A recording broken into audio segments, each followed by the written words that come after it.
Welcome back to Second Breakfast and our ongoing film discussions, bringing you the best thoughts, theories, and literary analysis this side of the gap. The Gap? The Gap? Like the clothing store? No, like the reference to the movie we're talking about. I was like, The Gap?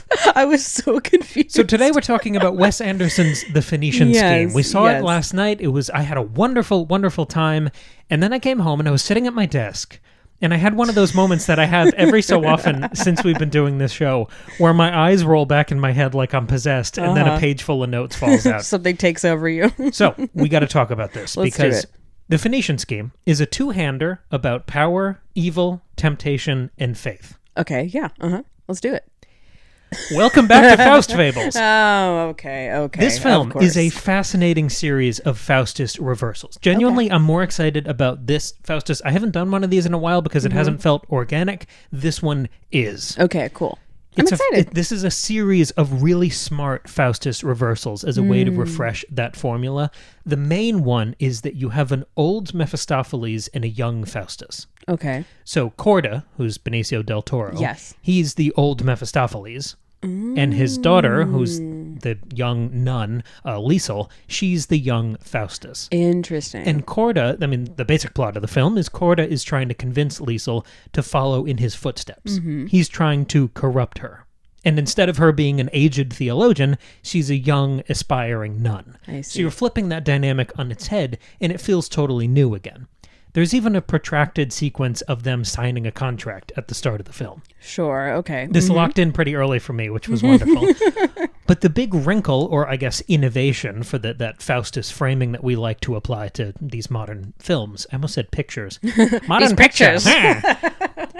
Is one of the particular terms of this contract. Okay. The idea is that she will be his sole heir. And I think that's where the film really accordions out. Because the rest of the story is basically that one scene in Faustus, the Parade of the Seven Deadly Sins. The rest of this story is a pseudo Parade of the Deadly Sins. There's a bit of Dante thrown in because it's these two kind of parading through this world, seeing all these saints and sinners. Yeah, right. But he's leading her, his daughter, this young aspiring nun, through a rotating cast of his other corrupt business partners. And we get to see his history with all of these other sinners and criminals. We get to see his relationships with them. And most importantly, we get to see how he can still totally work them. He doesn't really lose in any of these interactions. True, yeah. And there's even this recurring joke between her and Michael Cera's character about him fiddling with it. Yeah, So even though he's constantly being almost assassinated, he still has the upper hand. He's still kind of the master strategist of everyone in the film. He's the only one who comes out unscathed through almost all of these interactions. And the takeaway between him and all of these people he meets with, whether it's Tom Hanks and Bryan Cranston, or it's Jeffrey Wright, or Riz Ahmed, or all of these other people like staccato through the plot that we meet, we're finding out how he created these people, how he shaped them, and how he can still very easily outplay them. And this is where we go back to that interesting term in his contract with his daughter, because I think everyone else we meet in the film is kind of a previous Faustus to Corda's Mephistopheles. So like kind of like a failed experiment almost? Well, I think the idea is that Mephistopheles, I mean, in the original play, Faustus is not the first guy he's swindled out of his soul. Right. This is not his first job. True. His first time that he's worked someone and gotten them to sign the contract and, racked another notch on his belt. So he's unseen and off screen. We've got all of these other souls that he's corrupted and stolen. But that's not in the play that much. And this angle on the Faustus classic framework acknowledges that storied past. And we get to see all of those previous ones. And that our Mephistopheles, in Benicio del Toro's Corda, is still much more savvy than any of these people he's created, these previous Faustuses. That's interesting. I think this is sort of represented symbolically by him passing over his 9 young sons to go to the daughter, in the same way he's passing over all of these previous Faustuses, who are even in the same line of work, versus his daughter, who's a nun. He's got all these other guys that are corrupt businessmen. You'd think if his whole idea was, I want to pass down this empire, he might just do it with one of them. Yeah, right. But there's something else at play here. He's more interested in getting a true apprentice instead of just finding another mark, having another shadow, exploiting another vulnerable soul. And I think this is a beautiful, sort of rare nod to the relationship at the core of Dr. Faustus. The relationship between Faustus and Mephistopheles in Marlowe's play is incredibly intimate, to the point that there's been hundreds of years of analysis about the homoerotic undertones, about this really unusual warmth and kindness and sensuality and intimacy of this dynamic. Yeah, it goes beyond just like demon and tempter. It's much more complex. Sure. Yeah. And I think you sort of capture and reframe that intimacy by having Corda reaching out for someone that means more to him and ultimately finding a child, finding a family member who might kind of fill that mold. It's interesting that his ambition of wanting to leave something behind, which is not something most demons in hell get to do. You know, it's not a dynasty proposal. Yeah. It's interesting that his burgeoning ambition coincides with his kind of interest in faith. Every time he has one of these near-death experiences, constant plane crashes, constant almost being assassinated, checks everything for poison, we get these interludes, these black and white sequences that I loved so much. They were of so cool. Him being in heaven. And in some of these, he's even vaguely on trial. Yeah. And you feel like he's kind of considering his options, maybe even thinking about atoning. When, for example, when he realizes that he's handcuffed. Yeah. And this reminded me of the moments towards the end of the play where Faustus is considering his options and wondering if it's too late for him to atone. If he turns to God, can he escape the terms of this contract and escape being dragged down to hell? Yeah, I was going to say, I see these scenes more as being like in a limbo purgatory and less heaven. Like he's kind of like not sure where he's going to go. Sure. Yet. But especially eventually, because he hasn't quite died yet. But eventually, I do think the film clarifies that we're not really in purgatory. And because the script is flipped here from what it is in the original play, in Marlowe's play, you get one scene where Lucifer shows up. That's right. And sort of advertises and tries to seduce Faustus. Because we're flipping the script here, it's not Faustus, it's Mephistopheles. Yes. And it's not Satan, it's God. Okay, yeah. Where Bill Murray shows up for that one scene. And instead of he's not selling anything, this version of God, he's offering guidance instead of any sort of threat or tease. And in the same way, in the original, Satan is surrounded by all of these devils. We have Beelzebub, we have a bunch of other ones in the play.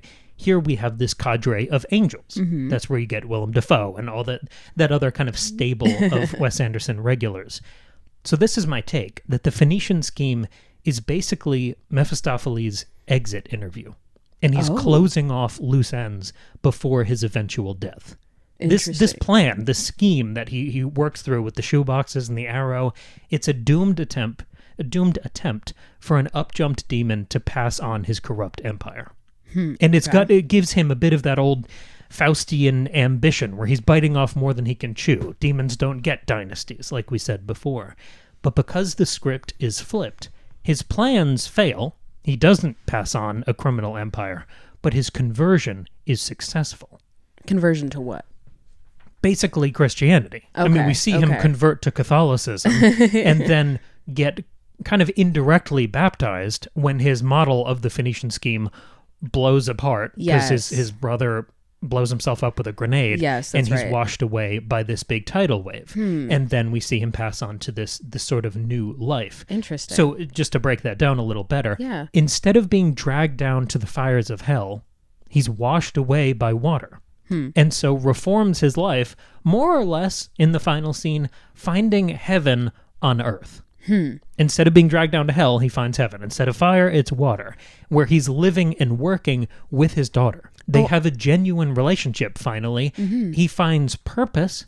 Like, it's the exact opposite of where he starts, where he's a lone criminal. Now he's basically a family man. Yeah, and if you want to sort of like expand it out a little more literally, like rather than being this supernatural creature, this demon, where he's, before he's kind of in this state of being really not human and sort of like outside of the rest of humanity because he's so rich and powerful and like he can't die and all this stuff.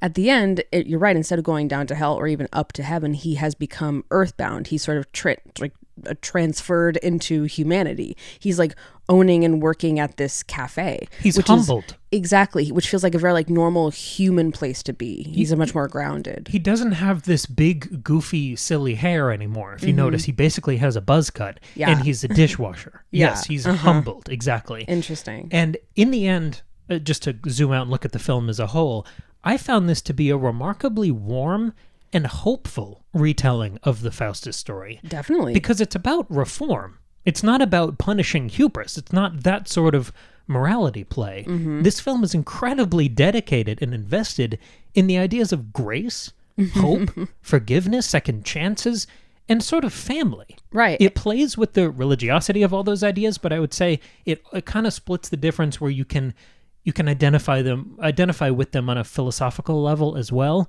I don't think it's exclusionary in the way it presents the ideas, but for juggling a 16th century influence while also being a delightfully dark kind of modern film, I thought it just did a beautiful job. Sure. I was gonna say he's still very much punished for his hubris and greed. Yes. But then it turns and he's able to find like a positive way out of it regardless. And it's like that lesson is what turns him to a more hopeful, positive future. It's not that fire and brimstone Old Testament thing of the point of the story is punishment and justice. Yeah, right. There's the second chance afterwards. There is redemption. He's kind of working off his sins in the final scene. But this other kind of nugget that I really wanted to get to, and this is my coda, this is sort of the end of this theory, I really, really, really was impressed by how the Phoenician scheme gives screen time to the elements of Dr. Faustus that are almost never adapted. And it's this almost episodic supporting cast that the play has. When we do these episodes, I always talk about Faustus, Mephistopheles, the one scene where Lucifer shows up, and the ending when he's dragged down to hell. Sure. Between those things are all of these weird-ass characters who bop in for one scene or maybe two scenes, and it's a nun, it's an emperor, it's all these weird characters. And they're all here, almost. Michael Cera is alternately kind of playing Wagner and Clown. It's sort of a hybrid of those two characters. Okay. Scarlett Johansson is basically a riff on Helen of Troy. Tom Hanks and Bryan Cranston are kind of Valdez and Cornelius.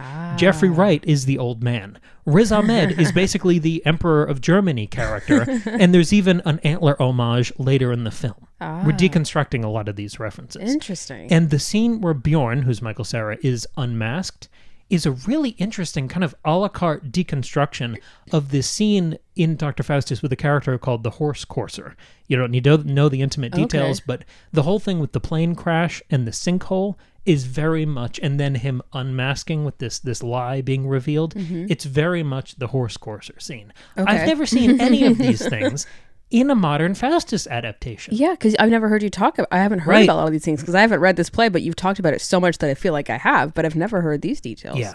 Interesting. Yeah, I'm so impressed by how this, and again, I don't care if any of this is intentional, but for me, it really looks like it. That's really cool. Here's a question, and if you don't have an answer, it's fine. I know that these things aren't always one-to-one, but in the original play, of course, Faustus is the reason he signs his contract is because he wants to gain all this knowledge. That's his reward. And then, of course, the punishment is selling his soul. But so what is the reward that Liesl is going to get? Because it doesn't seem like she's really all that interested in being his heir or in receiving his his riches, his fortune, because she just wants to be a nun, and then again she doesn't get it anyway. So what is the reward for That's her? A really good question, and I think part of it is in the way you reverse Mephistopheles and Faustus's role. Yeah, because the contract, yes, technically it's an inheritance for Liesl, but I think it's really still very much about Corda, and I think the reward for him that he's getting when she signs the contract, because in the original play, Mephistopheles is foaming at the mouth waiting for Faustus to sign the contract, because ultimately he's the one winning in that exchange. Of course, yeah. In this formulation of the story, what Corda is getting, instead of getting all of this supreme, unthinkable, supernatural knowledge about the world, he's getting the opportunity to give and pass on his knowledge. Okay. It's him wrestling with his role as a father and that thing that's missing from his life with these 10 children that he ignores. He wants to be able to pass these things on to someone who cares, someone who will use it. It's part of him wanting that kind of demon dynasty of being able to pass this whole empire down. It's the opportunity to teach someone who really cares. I see. I like that interpretation. And I also think you can make an argument that for Liesel, what she is gaining out of this, even if she's not 100% like cognizant of her wanting this, is a relationship with her father, or at least a familial connection, right? Because otherwise, why would she have done this in the first place? She's clearly intrigued. Like, she doesn't want to do it. She thinks she knows. I just want to be a nun. I don't know. I have no relationship with you. I don't want your fortune. I don't want any of that. But there's a small part of her that does want connection with her father, or to figure out who her father really is, and just to have a familial bond, because she doesn't have any of that. So I think that's really the reward that she's seeking, even if it's not totally, consciously. So I think I think that makes sense too. Totally. It captures that implied yearning. And then, of course, she does get it at the end. She doesn't get a fortune. She doesn't get to be, his heir to his big empire. Instead, she gets a close relationship with her father. And she says that. There's the one point where she kind of slips in at the end of a scene like, I don't want a fortune. Yeah. In the same way he says really quickly, if you're not my daughter, can I adopt you? Yeah. They're bridging the gap. Yeah. They're speaking to this intimacy in a way that Marlowe's original heavily implies, but doesn't kind of color directly. Yeah, that was really one of my favorite moments in the movie, too. was when they realized it doesn't actually matter if he's her father, because now he is. Yes, exactly. It's a beautiful film. It was. It's incredibly entertaining. It was smart. I liked how violent and dark the humor was. I had an incredible time with this film, even outside of the Faustus stuff, which obviously I loved too. I really like this angle that you brought to it. I think that's really, really cool. And I would love to rewatch the film with that, with that idea in my head. The Phoenician scheme is Mephistopheles' retirement plan. That's really funny. I love that. Cool. Well, thanks, Cam, for guiding us through this amazing trip. That was really exciting. Did you guys see the Phoenician scheme? Let us know. What do you think of Cam's Faustus theory? He has many, many others about many other films and things that we've enjoyed. So Maggie has one. I have one from earlier this week. That's right, from earlier this week. Your first ever Faust Fable. That's right. On our Summerween series, we're talking about horror movies all summer long, but also occasionally we're doing non-horror because we enjoy all sorts of things. But yes, thank you so much for listening. Let us know what you think of this movie and our ideas. Do you have other things you want to share? Please keep the conversation going. If you're on YouTube, of course, just comment below. Otherwise, if you're listening on a podcast platform, you can email us. Let's see, what else should we Off the Dome, yes. Our other Faust episodes that we've done. We did The Shining. We did The Substance. We did Longlegs. We did an episode about Beau is Afraid being a retelling of Frankenstein. We've done a lot of these over the years. Yeah, they're a lot of fun. They're a lot of fun. So do check those out. We have a Patreon, by the way. Did you know? Our Patreon is $2 a month. For that low price, you can get 2 bonus Patreon episodes every single month, plus access to our whole back catalog of Patreon episodes. We have a lot of fun over there. We talk about movies. We talk about shows, books, TV, music. Everything we talk about here, we talk about over there, but it's more, and it's more fun. So do check that out. Also, Cam's latest book, Lemon Tarts in Space, is available for purchase. If you didn't know, Cam is an author, and his latest book is a delightful time. It is a light sci-fi dark comedy. Ridley Scott's Alien meets Monty Python. It is so much fun. If you like Cam's kooky ideas, you will absolutely adore Lemon Tarts in Space. The link to purchase that book is in the description. You can read it as a regular book, or you can listen to the fully produced audio drama. Both are delightful, beautiful experiences. Thank you all so much for listening and for tuning into the show, and we'll catch you in a few days with another brand new episode.